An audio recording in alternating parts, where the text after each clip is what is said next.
오늘은 사무엘상 17장 1절에서 16절까지 말씀입니다. 오늘 본문 말씀을 보면 블레셋이 또 이스라엘을 쳐들어왔다라고 1절에서 말씀하고 있습니다. 이스라엘 역사를 보면 끊임없이 이방 나라와 이웃 나라와 전쟁을 하는 이야기가 나옵니다. 이것은 구약의 역사적인 실제 전쟁이지만 이 계속되는 이스라엘과 다른 나라와의 전쟁은 이 시대를 살아가는 우리들에게 어찌 보면 우리도 계속해서 치르고 있는 이 영적 전쟁과 같다라는 것을 보여준다라고 생각할 수 있습니다. 지날만 하면, 잊을만 하면, 좀 평안할만 하면 또 쳐들어오는 거예요. 그래서 또 싸우고 또 싸우고 또 싸우는 거죠. 실제로 우리의 영적 싸움도 마찬가지입니다. 이제 이거 좀 지나갔나 보다. 이제 이거는 좀 이겨냈나 보다. 근데 그게 또 와요. 그리고 또 싸우고 또 싸우는 거죠. 이 문제는 내가 더 이상 이 정도는 내가 감당할 만하지. 그런데 어느 날 보면 그게 내 마음을 턱 하고 무너뜨리는 일들이 일어나고 마음이 시험에 들고 불편해지는 거예요. 이 정도는 내가 이겨낸 사람 같은데 또 싸움이 시작되면 또 마음이 어려워지게 되곤 하는 것이죠. 우리가 구약의 이 전쟁사를 볼 때 이 시대를 살아가는 우리들이 실제적인 어떤 전쟁을 치르고 있지 않은 것 같아 보이지만 우리는 계속해서 비슷한 전쟁을 하고 있다는 거예요. 그것이 바로 영적 전쟁이고 이 싸움을 우리가 계속하게 될 때 오늘 본문을 통해 오늘 본문과 내일 본문인데요. 우리는 어떤 싸움을 어떻게 싸워야 되는가 이제 이것을 좀 생각해 볼 필요가 있을 것입니다. 오늘 본문에서 이 블레셋과의 전쟁을 하는데 특이하게도 이방 나라의 골리앗에 대한 이 장수에 대한 그 무장한 그의 모습 또 그의 기계 이런 것들을 너무나 구체적으로 설명해 주고 있습니다. 골리앗이 어떤 갑옷을 입었는지 얼마나 무장이 잘 되어 있는지 그가 들고 있는 무기는 얼마나 큰지 그 곁에 있는 그 무기를 든 자는 방패를 든 자는 어떻게 그 무거운 것을 들고 있는 것인지 이걸 하나하나 세세하게 보여주고 있어요. 이렇게 보여주는 이유가 무엇일까요?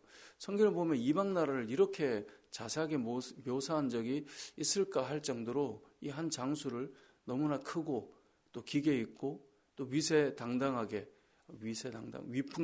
해야 될까요? 아무튼 그런 모습으로 등장하고 있다는 거죠. 이렇게 보여주는 이유가 무엇이겠어요? 이스라엘이 싸우고 있는 블레셋의 장수가 결코 약하지 않다라는 것을 보여주는 것입니다. 앞서 말한 대로 우리가 싸우는 이 싸움들이 영적 전쟁이라고 만약에 본다면 우리가 싸우고 있는 세상은 어떨까요? 믿는 자들은 우리가 흔히 많이 쓰는 말들, 믿음으로 우리가 능히 이길 수 있어 라고 우리가 늘 이야기하지만 실제 세상이 어떤 곳인가를 오늘 본문은 우리에게 너무나 분명하고 정확하게 보여주는 거예요.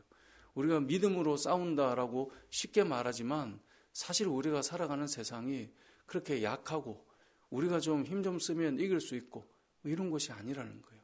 골리앗이 너무나 크고 강해 보이는 것처럼 온 이스라엘 백성들이 지금 두려워하고 있는 것처럼 실제로 믿는 자들의 삶이 어찌 보면 세상이 하나님을 조롱하기도 하고 믿는 자들에 대해서 함부로 말하기도 하고 이런저런 모습들을 볼 때 그래도 우리가 한마디 해줄 법한데 그러지 못하고 때로는 넘어가기도 하고 그렇게 하는 이유가 오늘 본문에 나오는 것처럼 세상은 그렇게 작거나 왜소하거나 만만한 것이 아니다라고 하는 것을 오늘 본문이 너무나 잘 묘사하고 있는 거예요. 이스라엘 백성들이 두려워하고 있다라고 하는 것은 아니 뭘 믿는 자들이 이렇게 두려워해라고 말할지 모르나 실제 우리가 세상에서 조금만 믿음을 지키고 살아가 봐야지라고 생각한다면 고민할 게 점점 많아지고 이렇게 해서 내가 잘 갈 수 있는가라는 생각을 하게 되게끔 만드는 곳이 세상이다라고 하는 것을 우리에게 지금 보여주고 싶은 것입니다. 특별히 저는 이 골리앗의 모습을 생각해 보면 세상이 믿는 자들을 향해 외치는 말과 너무나 많이 닮아 있다는 생각을 해봅니다. 그럼 9절 말씀을 보세요. 8절, 9절 이어서 계속 보면 골리앗이 이스라엘 백성 앞에 서서 외치고 있지 않습니까? 나는 블레셋 사람이다. 그러니까 요즘으로 말하면 그래 나는 안 믿는 사람이다. 너희는 이스라엘 사람이라며 너희는 하나님의 백성이라며 라고 지금 외치고 있는 거예요. 그러면서 한번 싸워보자는 거예요. 너희가 나를 죽이면 너희가 이긴 것으로 하고 내가 너희를 죽이면 너희가 우리를 섬기면 될 거 아니냐라고 한번 요즘 아이들 말로 그래 맞짱 한번 뜨자 이 말이거든요. 이러한 이야기를 세상이 끊임없이 말하면서 심지어 10절에 가보면 이렇게 말해요. 그 블레셋 사람이 또 이르되 내가 오늘 이스라엘의 군대를 모욕하고 있는 거다. 못 알아들을까 봐. 내가 너희 지금 조롱하는 거야.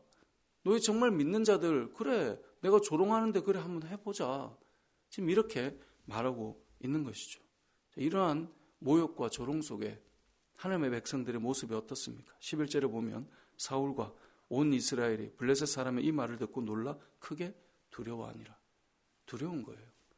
조롱하고 있는데 모욕하고 있는데 믿는 너희들이 뭐 그렇다며 라고 하는데 아무 말 못하는 거예요. 그리고 그냥 그러한 세상이 두려운 거예요.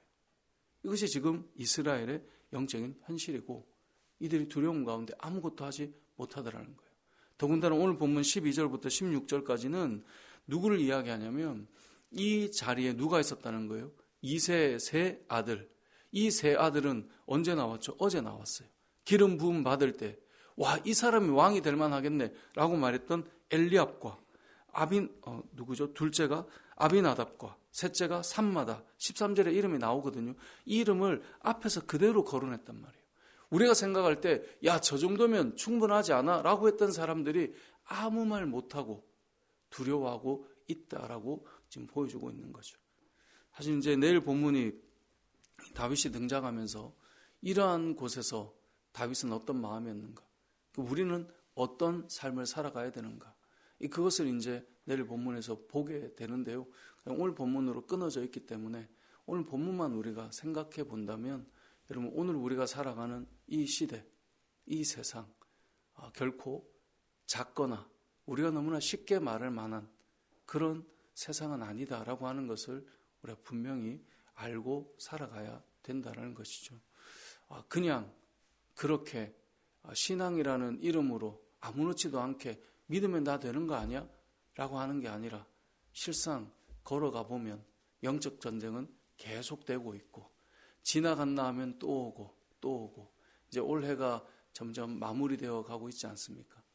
한 해를 마무리하며 늘 새로운 한 해를 또 기도하면서 우리가 준비하지 않습니까? 저도 한 해를 걸어온 시간들을 돌아보고 내년에 우리 교회가 가야 될 어떤 이 방향들 그래서 한 해에 또 목회 원력이나 또 목회 방향들이나 이런 부분들이 크게는 동일하겠지만 무엇이 더 필요할까 그걸 놓고 지금 기도하고 있고 또 준비하고 있는데 뭐 그렇지 않습니까? 어떤 계획이라고 하는 건 하루 종일 마음을 쏟고 생각을 해도 뭔가 성과가 나오지 않는 것 같아.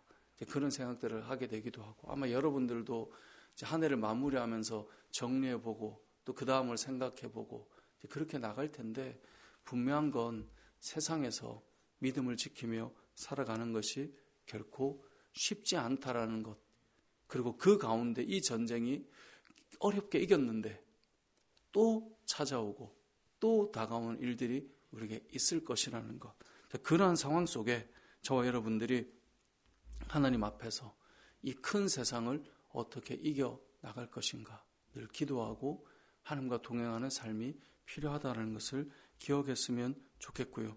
오늘 본문 16절 마지막이 이렇습니다. 그 블레셋 사람이 40일을 조석으로 나와서 몸을 나타내었더라.